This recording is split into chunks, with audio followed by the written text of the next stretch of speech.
आपल्या पाल्यासाठी अकॅडमी शोधताय? मग चिंता नको. अपेक्स अकॅडमी आदर्श शैक्षणिक संकुल, कुंडल रोड, विटा. जेईई, नीट, MHT, CET साठी कोटाचे तज्ञ व अनुभवी प्राध्यापक, निसर्गरम्य व सुरक्षित कॅम्पस, मुला मुलींसाठी स्वतंत्र हॉस्टेल व मेस, वैयक्तिक लक्ष, डिजिटल क्लासरूम, स्वतंत्र अभ्यासिका. 11वी बॅच दिनांक 15 मे 2025 पासून सुरू झाली आहे. एक वेळ अवश्य भेट द्या आणि आजच आपल्या पाल्याचा प्रवेश निश्चित करा. अपेक्स अकॅडमी, विटा.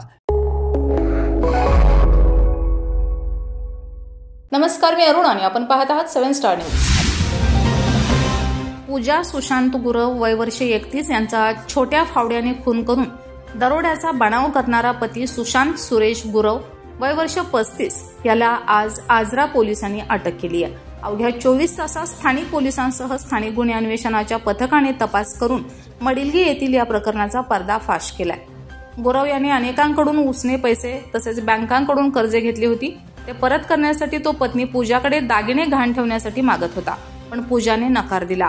त्याचा राग मनात धरून त्याने तिचा खून करून दरोड्याचा बनाव केला, अशी माहिती गडहिंग्लजचे उपविभागीय पोलीस अधिकारी रामदास इंगवले यांनी दिली आहे. याबाबत पोलिसांनी दिलेली माहिती अशी की सुशांतने 4 अनोळखी व्यक्तींनी रविवारी पहाटे घरात घुसून मारहाण केली व पत्नीचा खून करत 10,35,000चा ऐवज लुटला, अशी फिर्याद आजरा पोलीस ठाण्यात दिली होती.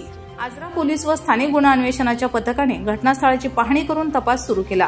गुरव देत असलेली माहिती व प्रत्यक्ष घटनास्थळी मिळालेले संदर्भ यामध्ये तफावत आढळत असल्याचे दिसून आले. त्यामुळे फिर्यादी गुरववरच पोलिसांचा संशय बळावला. घटनास्थळावरील परिस्थिती व गोपनीय माहितीच्या आधारे पोलिसांनी कौशल्याने गुन्ह्याची उकल केली. फिर्यादी हाच आरोपी असल्याचे निष्पन्न झालं. सुशांत पत्नी पूजाकडे दागिने गहाण ठेवून बँकांची कर्जे व लोकांची देणी भागवूया, त्याला झालेल्या सोरायसिस आजारावर औषधोपचार करूया असे म्हणत होता.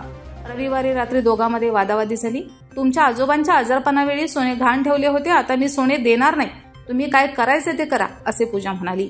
त्यामुळे सुशांतने रागाच्या भरात दगडाने व छोट्या फावड्याने पूजा यांच्या डोक्यावर एका पाठोपाठ अनेक प्रहार केले. या हल्ल्यात गंभीर जखमी होऊन त्यांचा जागेवरच मृत्यू झाला.